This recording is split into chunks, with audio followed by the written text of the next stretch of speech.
You've been told that slapping a famous name on a beauty product is a license to print money. Rihanna did it. Selena did it. So everyone else tried it too.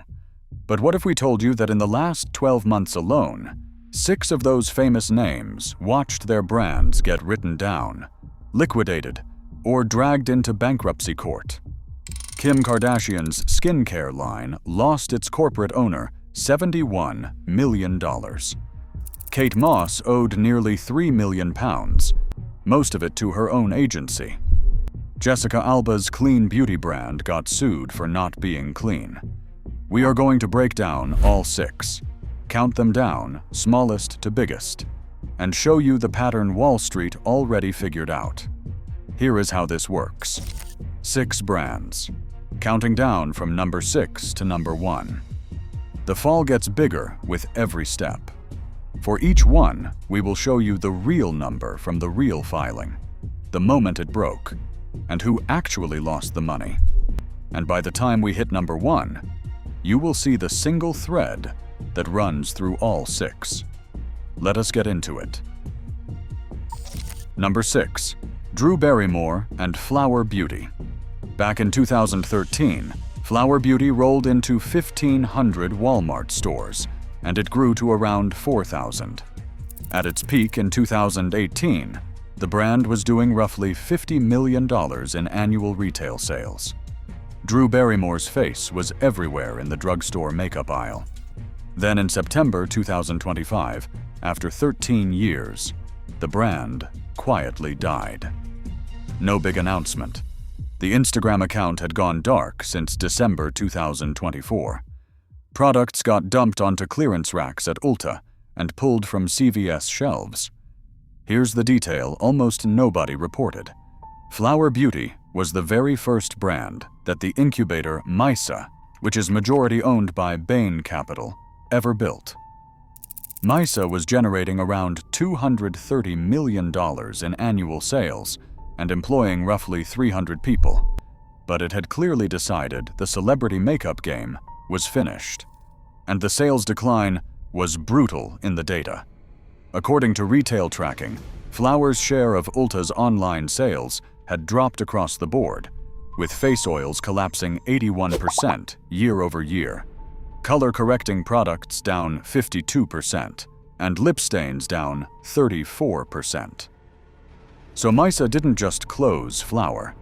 It used the moment to exit color cosmetics entirely and pour its money into fragrance instead, because mass fragrance sales were actually growing while celebrity makeup was shrinking. The strange part. Years earlier, Barrymore herself stood on stage at a beauty industry summit and warned that just slapping a celebrity name on products was a bad, short-lived strategy. Her own brand proved her right. And while Flower died, her talk show kept running and her other ventures stayed alive, which tells you exactly how disposable the beauty line really was. That's one. But the next collapse is stranger, because the biggest creditor was the celebrity herself. Number 5. Kate Moss and Cosmos. In 2022, supermodel Kate Moss launched a wellness brand selling things like a 120-pound perfume called Sacred Mist, a face cream over 100 pounds, and herbal teas called Dawn and Dusk. The launch parties were stacked with fashion royalty, pulling in Stella McCartney, Riccardo Tisci, and Courtney Love. It landed in Harrods, Liberty, and Fenwick. 3 years later, in June 2025, Cosmos has entered liquidation. Now here is where it gets uncomfortable. According to the filings at Companies House, the brand collapsed owing close to £3 million, and the single largest creditor, owed about £2.3 million, was the Kate Moss Agency, her own talent company. The brand was effectively in debt to Kate Moss herself. The filings also showed it was holding around 241,000 pounds worth of stock it could not sell, and the company had not even filed proper accounts since 2023. There is another detail almost no English outlet picked up. The brand was actually co-built with a Polish incubator. and one of the creditors left out of pocket was a Polish public relations entrepreneur who had run campaigns for the likes of Kendall Jenner and Jennifer Lopez. So this was not just Kate Moss. It was a whole machine that bet on her name and lost. A famously wild supermodel trying to sell earnest, expensive wellness during a cost of living crisis. The customers never bought the reinvention. Number 4. And this one is the quietest death on the list. Gwen Stefani and e.l.f. Beauty. In 2022, Gwen Stefani launched a clean makeup line with about 8 products priced between $21 and $48. Its hero product was a cherry red lipstick. It sold in Sephora. And here is the fact that makes this one fascinating. GXVE was built with the same venture investor, Nikki Eslami of New Theory Ventures, who also sits on the board of Selena Gomez's Rare Beauty. Same money, same playbook, opposite outcome. Rare Beauty got valued at $2.7 billion and expanded into Ulta nationwide at the start of 2026. GXVE, at that exact same moment, simply vanished. Sephora stopped carrying it. The website disappeared. The social media accounts were deleted. There was no press release, no farewell post, no statement from Stefani at all. It just stopped existing. So why did one win and one die with the same investor behind it? Look at how Stefani pitched it. She publicly framed the brand around being in her 50s and giving back, which sounds nice, but it was a statement about Gwen Stefani, not about the customer. Rare Beauty built a community around mental health and self-acceptance that millions of younger buyers actually wanted to belong to. One had a reason to exist beyond the founder. The other did not. And notice what we are not telling you here. We are not telling you how much GXVE made, because it never disclosed a single revenue figure in its entire life.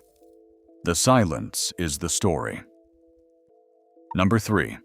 Pat McGrath Labs. If you're getting value out of this breakdown, take a second to subscribe. We dig into the money behind famous names every single week, and the next 3 collapses are the biggest ones yet. Now let's keep climbing. Pat McGrath is considered the most influential makeup artist alive. In 2018, her company raised $60 million from the investment firm Eurazeo and hit a valuation of $1 billion. Then it all came apart. By 2024, one of her investors quietly marked down the value of its stake by 88%, which would value the whole company closer to $170 million instead of $1 billion. And in January 2026, Pat McGrath Labs filed for Chapter 11 bankruptcy in a Florida court. The filings are grim. The company filed emergency motions just to cover around $426,000 in critical vendor payments and roughly $689,000 in employee wages. This is a brand that had reportedly gone through multiple rounds of layoffs in 2024, with senior executives leaving and describing a chaotic environment behind the scenes. And the retail footprint had quietly shriveled. At one point, the brand was reportedly carried in only about 200 Ulta stores, out of roughly 1,400. And some of its products were spotted on the shelves at Ross Dress for Less, the discount chain. One reason it ran out of Rhode? It struggled to keep a $128 eyeshadow palette in stock, in a category people simply do not repurchase often enough to justify the price. But here is the twist that makes this one unforgettable. The same month her billion-dollar company filed for bankruptcy, Pat McGrath was named the beauty director of Louis Vuitton. It was the most prestigious job in the entire industry, handed to her while her own brand was collapsing underneath her. Number 2. Jessica Alba and the Honest Company. Jessica Alba built Honest on one promise: clean, non-toxic, safe products you could trust for your kids. In May 2021, the company went public at $16 a share, valued at around $1.4 billion, and the stock popped more than 40% on its first day. Here's how that promise aged. The clean beauty brand got hit with lawsuits claiming its products weren't actually as clean as advertised. One case, over sunscreen and natural claims, was settled with a $7.4 million fund. Another, alleging a harsh detergent ingredient was hiding in products marketed as free of it, settled for around $1.6 million. It recalled baby wipes for mold and pulled a baby powder product over possible contamination. And the stock? It cratered from that $16 IPO price to an all-time low of $1.06 in October 2023. That's a wipeout of more than 90%. Then, at the end of December 2025, Honest shut down its own direct-to-consumer website and app, exited the apparel business completely, and pulled out of Canada. Its annual net loss had widened to nearly $16 million, driven by a roughly $16 million write-down on clothing inventory it simply couldn't move. The company, built on selling directly to loyal parents, gave up on selling directly at all and retreated to surviving on Walmart and Amazon shelves. And that brings us to number 1. The biggest collapse on this list. Kim Kardashian and SKKN. In 2021, the beauty giant Coty paid $200 million for just 20% of Kim Kardashian's beauty business. That valued the whole thing at $1 billion. SKKN launched as a $630 9-step skincare system. Critics, including Bethany Frankel, openly called it a rich person's game. It never worked. By 2025, Coty was unwinding the entire deal, and it booked a $71 million loss just to get rid of its SKKN stake. That loss was part of a single brutal quarter, where Coty posted a $280 million operating loss and announced cutting up to 700 jobs. But the most damaging part is not even the SKKN number.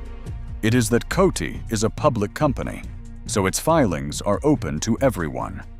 And those same filings revealed that Kylie Jenner's brand had real revenue of around $125 million, against a previously claimed $360 million. That gap is exactly what led Forbes to strip Kylie of her self-made billionaire title. One corporate beauty deal accidentally exposed the math behind the most famous billionaire story of the decade. So what actually connects all 6? It's not bad luck, and it's not a bad economy. Look at the pattern. In every single case, the famous name bought instant attention, premium shelf space, and a launch the press couldn't ignore. What it did not buy was a reason for customers to come back and buy a second time. Fame gets you the first purchase. It does not build a real company. And here's the proof that it's the strategy and not the star. In the same window, all 6 of these were dying. Another celebrity brand, Hailey Bieber's Rhode, sold to e.l.f. Beauty in a deal worth up to $1 billion, with only 10 products and 3 years of history. Kate Moss went into liquidation the same year Rhode sold for $1 billion. The difference was never the fame. It was whether there was an actual business hiding underneath the name. If you want to know which celebrity brand is most likely to be next on a list like this, we already have our prediction, and we break it down in the video on screen right now. Subscribe so you catch it when the next one falls, because at this rate, it won't be long. We'll see you in the next one.